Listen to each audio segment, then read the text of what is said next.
নমস্কাৰ প্ৰিয় দৰ্শক, আমাৰ অসমীয়াত এষাৰ কথা আছে যে চেষ্টাৰ অসাধ্য একো নাই। হয়, ইয়াকেই যেন প্ৰতিপন্ন কৰি দেখুৱাইছে গুৱাহাটী বেলতলাৰ বনগাঁৱৰ স্থায়ী বাসিন্দা এজনে। তেখেত এজন বহুমুখী প্ৰতিভাৰ অধিকাৰী ব্যক্তি।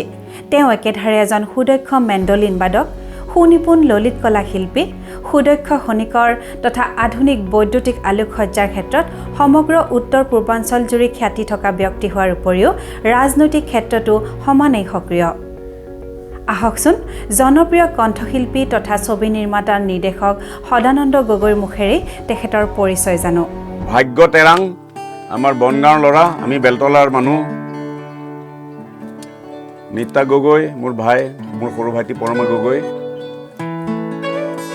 আমি এসময়ত ভাগ্য মোৰ লগত প্ৰায় 17 বছৰ বজাইছে মেণ্ডলিন, আৰু এই যে মেণ্ডলিনটো বজাইছে তেওঁ নিজে বনায়। আমি প্ৰায় 17 পৰা 20-22 বছৰ আমি একেলগে ৰজন জনাই ফুৰিছিলোঁ ধুবুৰীৰ পৰা শদিয়ালৈ। এবাৰ আমাৰ মনত আছে 60খন ফাংচন কৰিছিলোঁ বিহুত। ভাগ্য এটা আজি অসাধ্য সাধন কৰিছে, তেওঁ নিজে কেইখন এৰোপ্লেন বনাইছে, আপোনালোকে দেখা পাব। গান আৰু বিজ্ঞান কেনেকৈ সমন্বয় হয় তাকে আজি এই অনুষ্ঠানটোত দেখুওৱা হ'ব। মোক এজন বগা মানুহ দিয়া, যাৰ ৰক্ত বগা, মোক এজন বগা মানুহ দিয়া, যাৰ ৰক্ত বগা, মোক এজন কলা মানুহ দিয়া, যাৰ ৰক্ত কলা, যদি দিব পাৰা প্ৰতিদান যি বিচৰা হওক অমূল্য পাব পাৰা। মোক এজন বগা মানুহ দিয়া, যাৰ ৰক্ত বগা।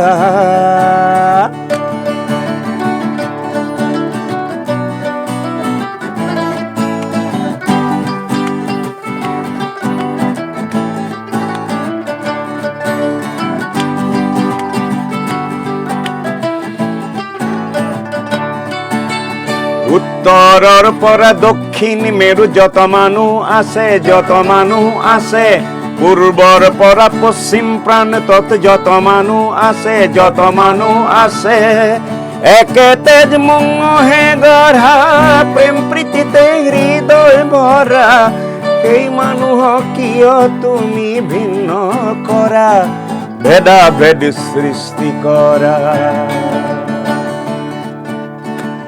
তাৰপিছত আমি গাইছিলোঁ মই জানো এখন পৃথিৱী, য'ত বাৰুদৰ ধোঁৱাৰে আকাশ আৱৰে, মানুহৰ তেজেৰে হাকু খেলে, তথাপিও বাটচাই এটি ভাল দিন আহিব বুলি মই জানো। এখন পৃথিৱী, য'ত বাৰুদৰ ধোঁৱাৰে আকাশ আৱৰে, মানুহৰ তেজেৰে ফাকু খেলে, মানুহৰ তেজেৰে ফাকু খেলে, তথাপিও বাটচাই ৰওঁ এটি ভাল দিন আহিব বুলি।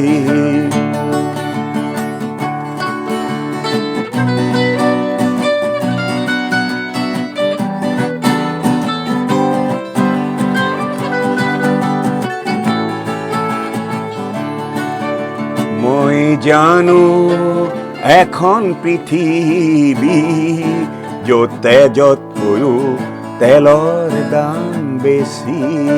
মই জানো এখন পৃথিৱী, য'ত তেজতকৈও তেলৰ দাম বেছি, য'ত শুনো মাথো মানৱতাৰ চুপনি, য'ত শুনো মাথো মানৱতাৰ চুপনি, তথাপিও বাটচাই এটি ভাল দিন আহিব বুলি। দিহিঙৰে পাৰতে বুকুৰে ঐ মাজতে ৰং মনে সুমাই এটি খাই তাইৰ ধুনীয়াকৈ লাজে লাগি যায়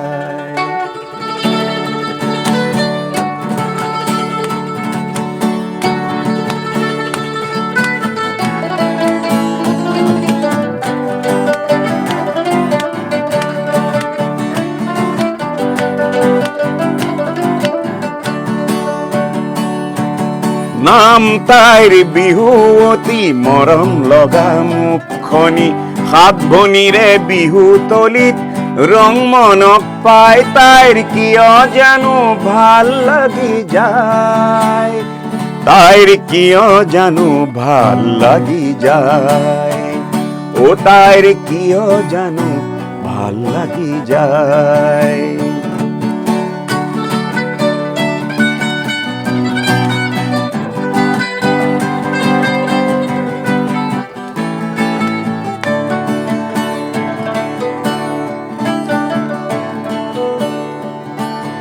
নিবনুৱা ৰং মনলৈ বিহুৱতীক নিদিয়ে ঐ নিবনুৱা ৰং মনলৈ বিহুৱতীক নিদিয়ে ঐ অপিছে মৰমক বান্ধিব পাৰে জানো কোনোবাই হে তাই বান্ধোন ছিঙি ৰং মনলৈ যায় হে তাই বান্ধোন ছিঙি ৰং মনলৈ যায় তাৰপিছত আমি প্ৰায় ভূপেন দাৰ এই পৃথিৱী বিখ্যাত গীতটি গাইছিলোঁ তেওঁৰ লগতো গাইছিলোঁ মই অকলেও গাইছিলোঁ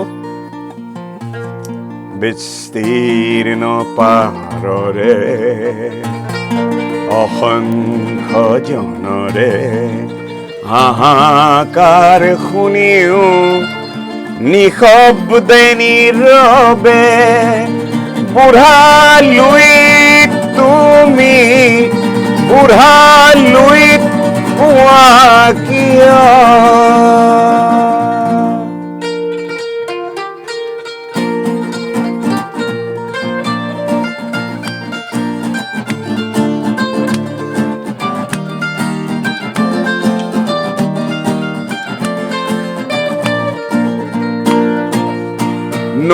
নৈতিকতাৰ স্খলন দেখিও মানৱতাৰ পতন দেখিও নিৰ্লজ্জ অলস ভাবে বুৱা কিয় বিস্তীৰ্ণ পাৰৰে অসংখ্য জনৰে হাহাকাৰ শুনিও নিশব্দে নীৰৱে বুঢ়ালুইত তুমি বুঢ়ালুইত পোৱা কিয়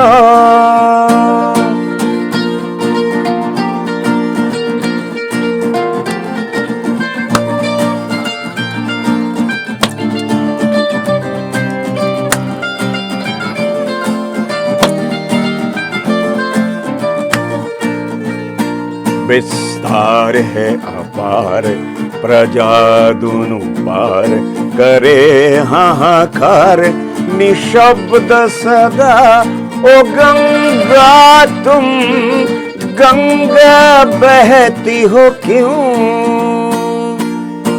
नैतिकता नष्ट हुई मानवता भ्रष्ट हुई निर्लज्ज भाव से बहती हो क्यों विस्तार है अपार বিস্তীর্ণ দুপারের অসংখ্য মানুষের হাহাকার শুনেও নিঃশব্দে নীরবে ও গঙ্গা তুমি গঙ্গা বইছ কেন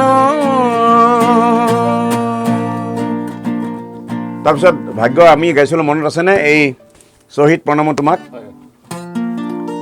1985 মোৰ জীৱনৰ প্ৰথম recording commercial recording doctor Bhupen Hazarika মোৰ গুৰু ভূপেন দাই মোক এই গানটো লিখি দিছিলে গাবলৈ মোৰ প্ৰথম ৰেকৰ্ডিং মই ৰেকৰ্ড কৰিছিলোঁ কলিকতাত লৈ গৈছিল মঞ্জুলা হাজৰিকা বৌয়ে আৰু তাৰপিছত ভূপেন দাই নিজৰ কণ্ঠটো গীতটি ৰেকৰ্ড কৰিছে শহীদ প্রণাম তোমাক, শহীদ প্রণাম তোমাক। লুইতর পাররে তুমি দেখা লোরা, তুমি এতু বুকু পাতি দিলা। ভারতীর নুমলি জিক বসা বলে তুমি এতু মৃত্যু বরিলা। শহীদ প্রণাম তোমাক, শহীদ প্রণাম তোমাক, শহীদ প্রণাম তোমাক, শহীদ প্রণাম তোমাক।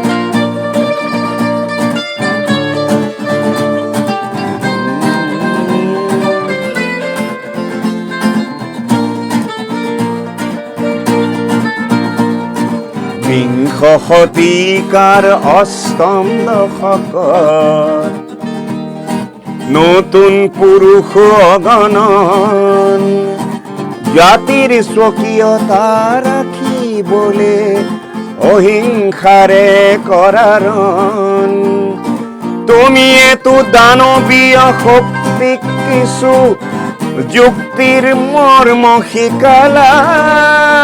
ভাৰতীৰ নুমলি জিক বচাবলে তুমি এতো মৃত্যু বৰিলা।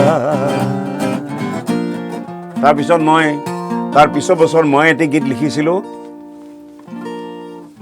ভূপেন দাক লবি, ভূপেন দাক গোৱাইছিলোঁ, ৰেকৰ্ড কৰিছিলোঁ তেখেতৰ কণ্ঠত। লিখিছিলোঁ মই, হাঁহি কান্দোনেৰে সুখ আৰু দুখৰ অহা যোৱাই এইটো জীৱন।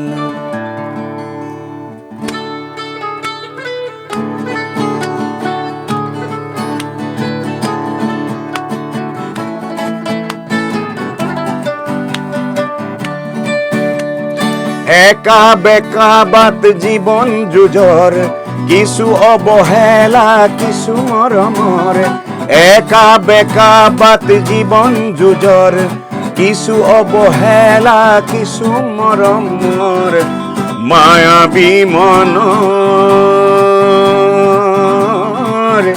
এইটো জীৱন, এইটো জীৱন।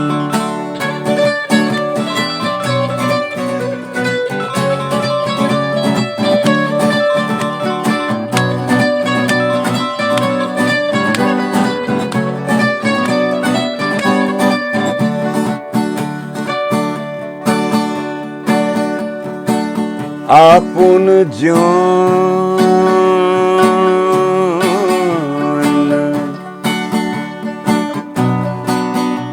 আপোন জন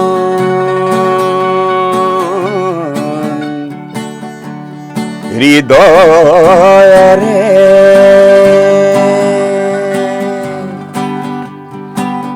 সময়ে তোক কাঢ়ি নিয়ে নিঠুৰ হাতেৰে। সময়ে তোক কাঢ়ি নিয়ে নিঠুৰ হাতেৰে। জীৱন আকাশত গধূলিৰে সুৰ, তাতেই পৰিব যাত্ৰাৰ ওৰ। জীৱন আকাশত গধূলিৰে সুৰ, তাতেই পৰিব যাত্ৰাৰ ওৰ। ভাগৰুৱা দেহৰ এইটো জীৱন, হাঁহি কান্দোনেৰে সুখ আৰু দুখৰ অহা যোৱাই এইটো জীৱন, এইটো জীৱন। এনেদৰে আমি কিছু সাহিত্য থকা সংগীত লৈ, গান লৈ, শদিয়াৰ পৰা ধুবুৰীলৈ 20 বছৰ ৰজন জনাই গান গাই ফুৰিছিলোঁ। আৰু মোৰ সংগী আছিলে ভাগ্য টেৰাঙৰ দৰে ল'ৰা, নিতা গগৈ মোৰ ভাই, গজেন গগৈ মোৰ ভাই আছিল। তাৰপিছত প্ৰবীণ গোস্বামী, তেওঁ আজি নাই আমাৰ মাজত, অকালতে সময় কাঢ়ি লৈ গ'ল। তেওঁৰ আত্মাৰ সদ্গতিৰ কাৰণে প্ৰাৰ্থনা জনালোঁ। ধন্যবাদ। ৰ'ব, আপুনি এয়া কোনো কাৰিকৰী দিশত আগশাৰী দেশৰ দৃশ্য বুলি ভাবি ভুল নকৰিব। এয়া হৈছে আমাৰ এই অসম মুলুকৰ গুৱাহাটীৰ বেলতলা বনগাঁৱৰ স্থায়ী বাসিন্দা ভাগ্যৰাম তেৰাঙৰ ঘৰৰ বাৰীৰ মুকলি ঠাইৰ দৃশ্যহে। হেৰি হয়, এখন তেলত চলে। ইয়াত আমি এইটো নাইট্ৰ ইঞ্জিন কয়। এই ইঞ্জিনটো OS কোম্পানী জাপানীজ হয়, 46 cc। আৰু ইয়াত মিথানল আৰু কেষ্টৰ অইল মানে 1 লিটাৰত 20% কমাই দি 80 আৰু 20 মিলাই পেলাই এই তেলটো বনোৱা হয়। আৰু এনে বাহিৰৰ পৰা ৰেডিমেড আহে, যদি নহ'লে বনাই লোৱা হয়। মিথানল মানে 80%, 20% কেষ্টৰ অইল। কিমান কিলোমিটাৰ উৰিব পাৰে? সেইটো আপোনাৰ চকুৰে যিমান দেখি পায়। ইয়াৰ আচলতে মেইন হ'ল বহুত পাৱাৰফুল। ইয়াৰ ওজন আছে 4 কিলো। 4 কিলো মিনিমাম ইয়াৰ 3 কিলো নিব পাৰে ৰানিঙত। 3 কিলো আপুনি ৱেইট দিলে লৈ যাব, মানে ইঞ্জিন যদি ঠিক আছে মোৰ। আৰু এইটোত হয় কি মেইন ইয়াৰ ৰিচিভাৰ যিটো মোৰ ৰিম'টৰ লগত যে ৰিচিভাৰটো যিমান দামী হ'ব, মোৰ যিটো ইয়াত ইউজ কৰিছোঁ ৰিমিচাৰ 2.5 কিলোমিটাৰ ফুটাবা কোম্পানীৰ।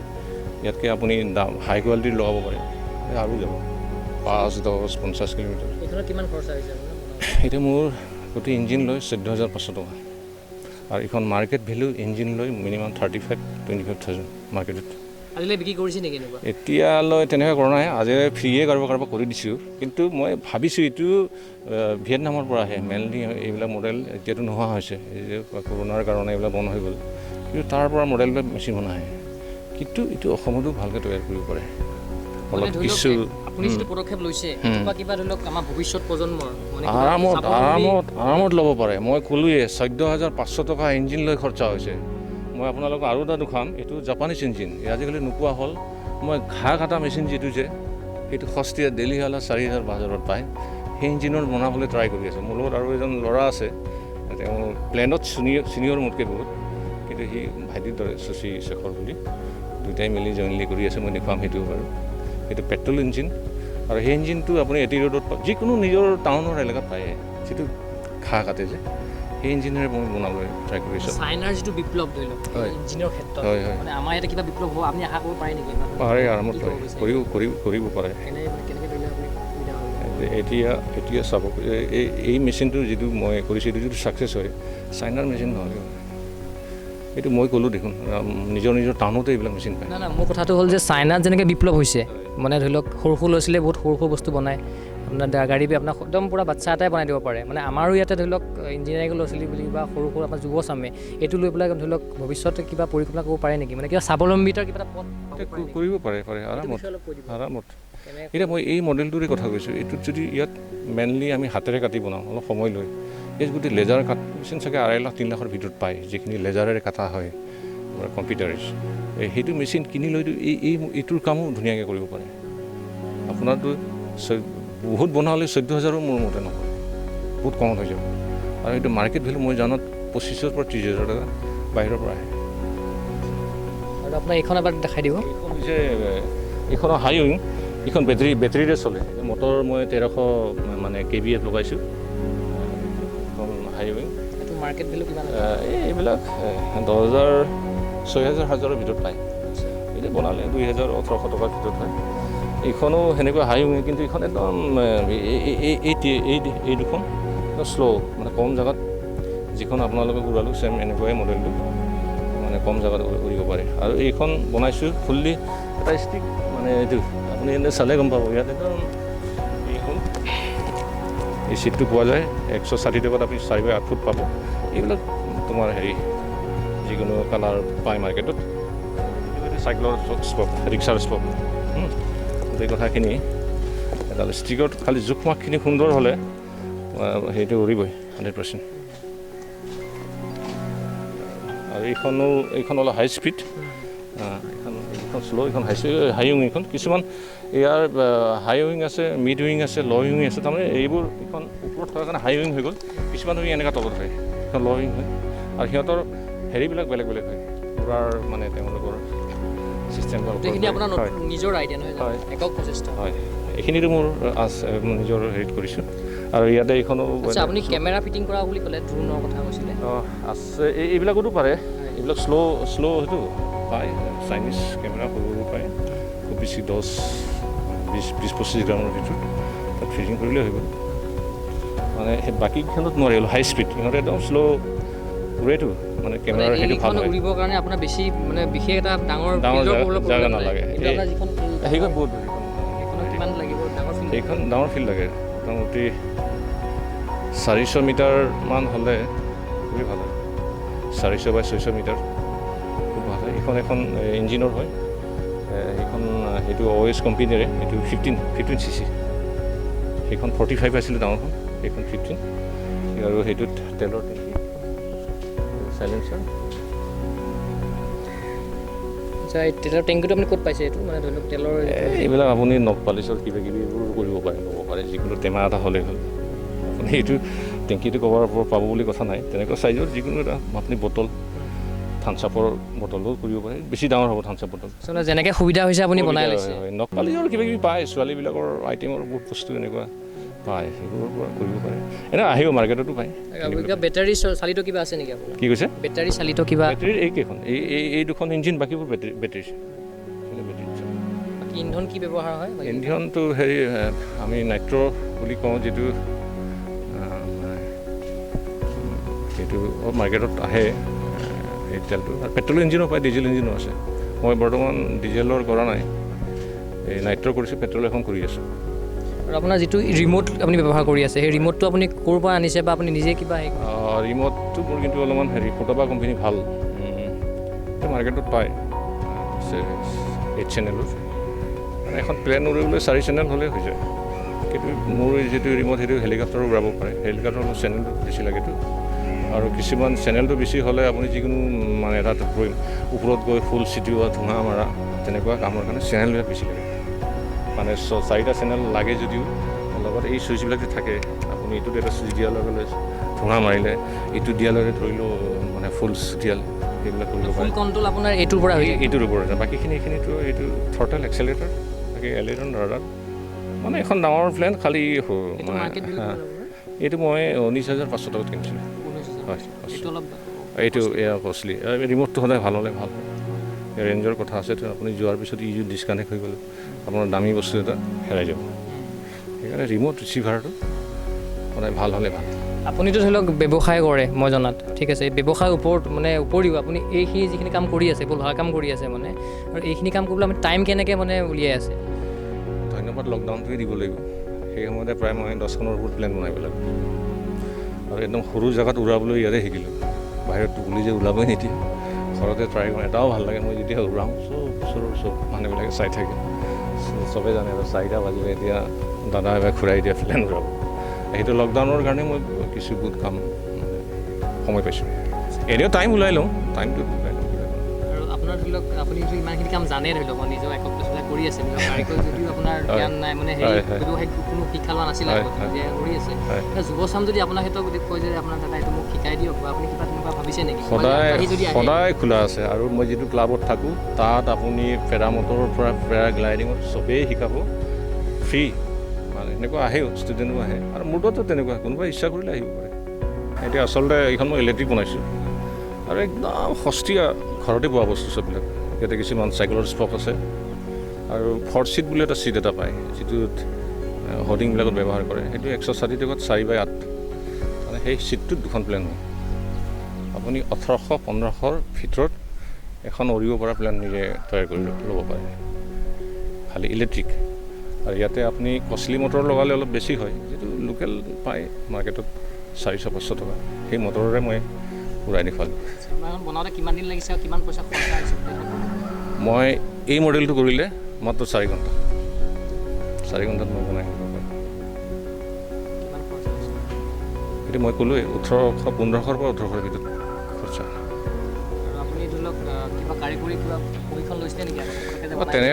তেনেকুৱা নাই এনেও মোৰ আগৰ পৰা এইবিলাক অলপ সৰুৰ পৰাই অলপ নিচা মই এনেই দেখিলোঁ আমাৰ গুৱাহাটীতো কিছুমান ক্লাব আছে মই অলপ নিজে চেষ্টা কৰিলোঁ এই মাটিখিনিতে মই বহুত ভাঙিলোঁ প্ৰায় 10খনমান ভাঙিলোঁ প্ৰথমতে উৰাবলৈ অলপ টাফ বনাবলৈ যিমান কষ্ট উৰোৱাটো টাফ তাৰপিছত মই এৰ' মডেলিং ক্লাব আমাৰ গুৱাহাটীৰ MMC বুলি তাতে আমাৰ প্ৰেচিডেণ্ট নৱকৃষ্ণ ব্ৰহ্ম আৰু শান্তনু শৰ্মা আমাৰ হেমেন্ত শৰ্মা প্ৰেচিডেণ্ট ছেক্ৰেটাৰী। মই জইন কৰিলোঁ ক্লাবত। জইন কৰি মোটামুটি চলোৱাৰ প্ৰশিক্ষণ ভালকৈ তাত লৈ আছে, কিন্তু ভালকৈ চলাব হ'লে মিনিমাম 3-4 বছৰ লাগে সেইটো প্ৰশিক্ষণ। এনেই মোৰ এনেকুৱা মডেল প্ৰায় 10-12খনৰ ওপৰত বনাইছে। বৰ্তমান এতিয়া 12খনমান আছে, তাৰ আগতো আৰু বনাইছে কিছু নিজৰ ষ্টাইলত কিছুমান। পৰিকল্পনা আছে নেকি? মোৰতো ভৱিষ্যতে আমি দুজন উঠিব পৰা মানে মিনি এয়াৰক্ৰাফ্ট এখন কৰাৰ মোৰ ইচ্ছা। কৰি যাম, কিন্তু মৰাৰ আগত হ'লেও এবাৰ মই নিজে উঠি যাম আছে। সহযোগ পাইছে নেকি?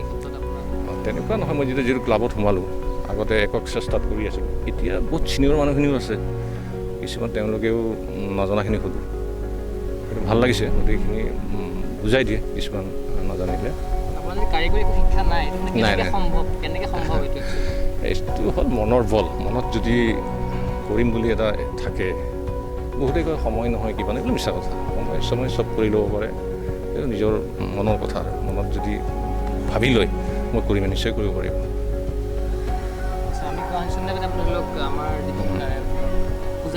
হয়, মইতো এই লাইনত মই নিজৰ পূজাখনতে নিজে প্ৰেচিডেণ্টো থাকোঁ। আমাৰ বেলতলা লক্ষী মন্দিৰ যিখন সাৰ্বজনীন পূজা হয়, তাতে নিজে থাকি প্ৰায় 25-26 বছৰ মই নিজে কৰিছোঁ। আজিলৈ যিমান কাৰিকৰী বা বহুতৰ নিউজত থাকে এইটো কলিকতাৰ পৰাই, মিছা কথা। 26 বছৰে মই নিজে কৰি আছোঁ। আৰু মোৰ চবচে এটা কি হ'ল, এইটোৰ লগত মই 20-25টা ল'ৰা মোৰ লগত টেকনিকেলি শিকায়। আজি তেওঁলোকে মোৰ লগত থাকে বা নিজেও কিছুমান কাম লৈ জীৱিকা অৰ্জন কৰি আছে। অকল মই পূজা বুলিয়ে নহয়, চব ৰাস সাহিত্য সভাত আমাৰ কেশৱ মহন্ত ডাঙৰীয়া আমাৰ মিনিষ্টাৰ, তেখেতে নিছিলে গোটেই সাহিত্য সভাৰ ডেকৰেশ্যনৰ কাম মই কৰিছিলোঁ। গেটৰ পৰা তোৰণৰ পৰা ফুল 45 দিন লাগিছে, 45 দিনত গোটেই কাম কমপ্লিট কৰিছিলোঁ। বহুত পূজা সমিতি মানে পূজা মণ্ডপৰ কৰে, কিন্তু বহুত মানুহে ভাবে যে এইটো বস্তুটো বাহিৰৰ পৰা আহে। আৰু কিবা আপোনাৰ এইখনৰ বাহিৰত কিবা পৰিকল্পনা আছে নেকি? উৰামতৰ বাহিৰে বনাইছে ড্ৰোনটো বনাইছোঁ, কিন্তু আছে কিবা কিবি চাওঁ। প্ৰাচীন কালৰে পৰা আকাশত চৰাইৰ দৰে উৰিবলৈ মানুহৰ মনৰ ব্যাকুলতা কিতাপ পত্ৰ আদিত উল্লেখ আছে। প্ৰমাণ হিচাপে ইটালীৰ ৰোমান সাম্ৰাজ্যৰ দিনতে মানুহে চৰাইৰ দৰে উৰিবলৈ চেষ্টা কৰা মূৰ্তি তৈয়াৰ কৰিছিল। 19 শতিকাৰ আৰম্ভণিতে 1902 চনত ৰাইট ব্ৰাদাৰ্ছে পোনপ্ৰথমবাৰৰ বাবে উৰাজাহাজ তৈয়াৰ কৰি মাত্ৰ কেইছেকেণ্ডমান উৰুৱাই এক নতুন যাত্ৰাৰ পাতনি মেলিছিল। আমি কোৱা শুনিছোঁ আপুনি নিজ হাতে তৈয়াৰ কৰা মেণ্ডলিনহে বজায়, মানে এই ক্ষেত্ৰত আপুনি কি ক'ব? আচলতে মানুহজন হ'লোঁ মই অলপমান ওখ পাখ, আৰু মেণ্ডলিনৰ অৰিজিন নেকবিলাক অলপ বেছি সৰু থাকে, সেইকাৰণে মোৰ হাতখনৰ লগত মিলাকৈ অলপ বনাই লওঁ, সেইটোৱে অৰিজিন একো নহয়। আৰু ফ্ৰেটবিলাকৰ নিজৰ মতে একদম টিনত কৰি লওঁ। অলপ প্ৰব্লেম থাকিলে সেই ফ্ৰেটটো উঠাই লগে লগে সূৰত মিলাই লওঁ। কিনাইবিলাকত আৰু সেইটো আৰু ক'ত দোকানত দিব লাগিব, সেইকাৰণে কিছুমান অসুবিধা আছে, যাৰ কাৰণে মানে মই নিজৰখনে ভাল পাওঁ। যিখিনি মেণ্ডলিন বনাই আছে ধৰি লওক কিমান বছৰ বনাই আছে, আৰু আপোনাৰ ধৰি লওক কিবা ব্যৱসায় ভিত্তিক মানে বাহিৰলৈ উলিয়াই দিয়া কিবা পৰিকল্পনা আছে নেকি আপোনাৰ? এতিয়ালৈ ভবা নাই। মইতো মোটামুটি 87 মানৰ পৰা বনাবলৈ আৰম্ভ কৰিছোঁ, 1987। সদাদাৰ লগত বজাই আছোঁ, সদায় লগে আপোনালোকে জানে নিশ্চয় সদাদা 1986 মানৰ পৰা বজাইছোঁ তেওঁ, তেতিয়াৰ পৰা মোটামুটি বনাই থাকোঁ। আপুনি মেণ্ডলিন বজাই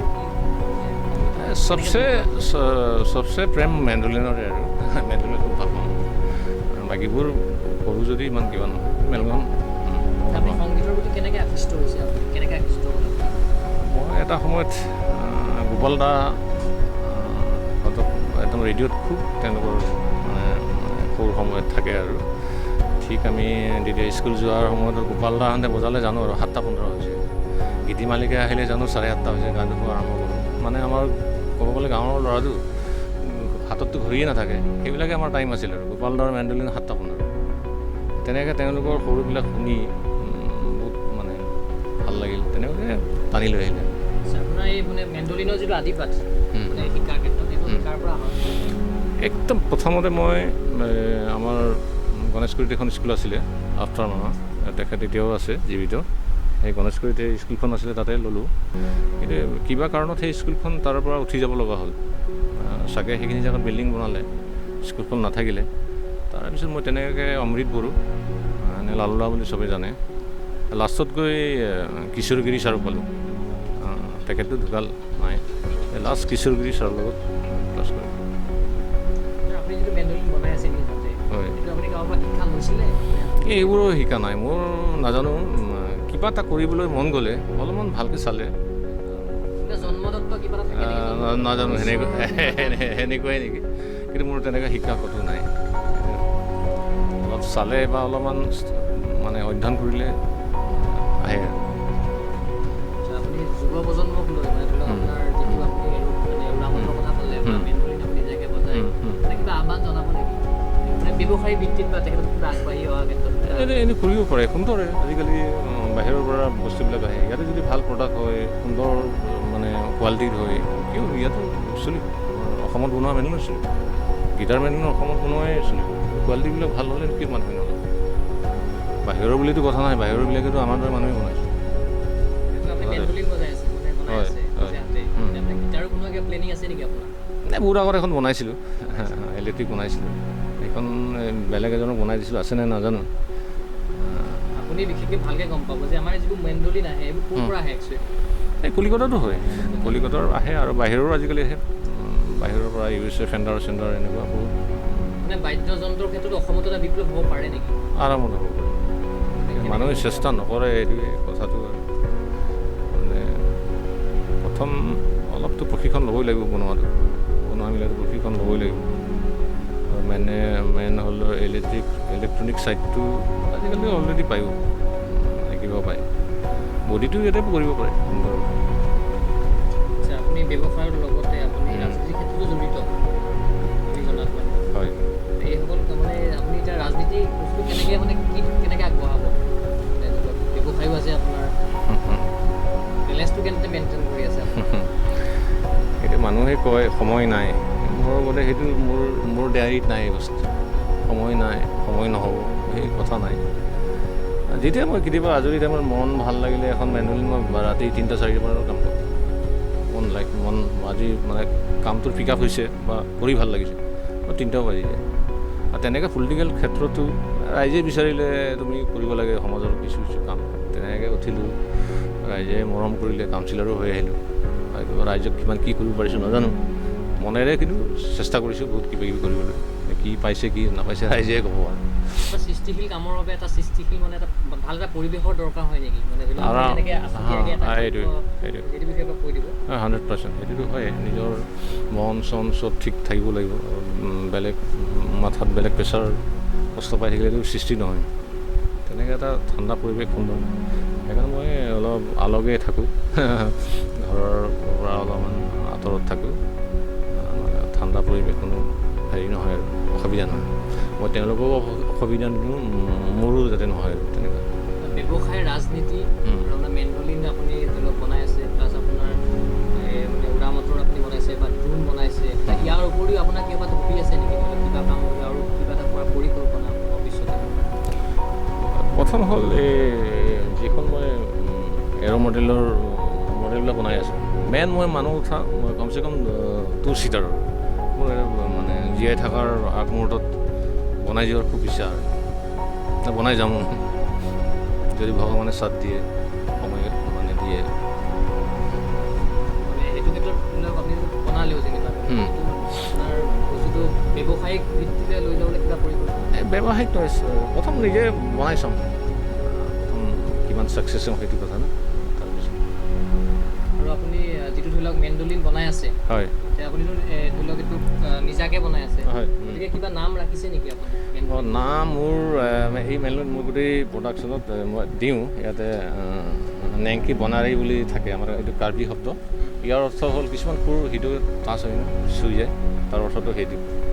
আৰু মোৰ যিমান বনাইছোঁ এতিয়ালৈ মই সেই নামটোৱেই থাকে। মানে নিজে হাতে বনোৱা মেণ্ডলিন আপুনি বজায়, গতিকে আপুনি যদি এবাৰ মানে বজাই দেখাব তেতিয়া আমাৰ দৰ্শকসকলে ভাল পাব মানে একচুৱেলি। মই এতিয়া জয়ন্তদাৰ মায়া মই পোৱালীজনৰ গানটো বজাবলৈ লৈছোঁ। মোৰ লগত আমি 1986 একেলগে সৰুৰ বাল্য বন্ধু। একেলগে গীটাৰ বজাইছিলোঁ তেওঁ মোৰ সহায় কৰিব থেংক ইউ 1 2 3 go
ৰাইট ব্ৰাদাৰ্ছৰ চালুকীয়া প্ৰচেষ্টাই আজি সমগ্ৰ বিশ্বজুৰি এভিয়েশ্যনৰ ক্ষেত্ৰত যি আলোড়নৰ সৃষ্টি কৰিছে আমাৰ অসমৰ ভাগ্যৰাম টেৰাঙৰ প্ৰচেষ্টায়ো যেন এদিন সাফল্যৰ শিখৰত আৰোহণ কৰিবলৈ সক্ষম হয় জাগৰণ নিউজৰ তৰফৰ পৰা তাৰেই শুভকামনা যাচিলোঁ নিউজ ডেস্ক ৰিপৰ্ট জাগৰণ নিউজ গুৱাহাটী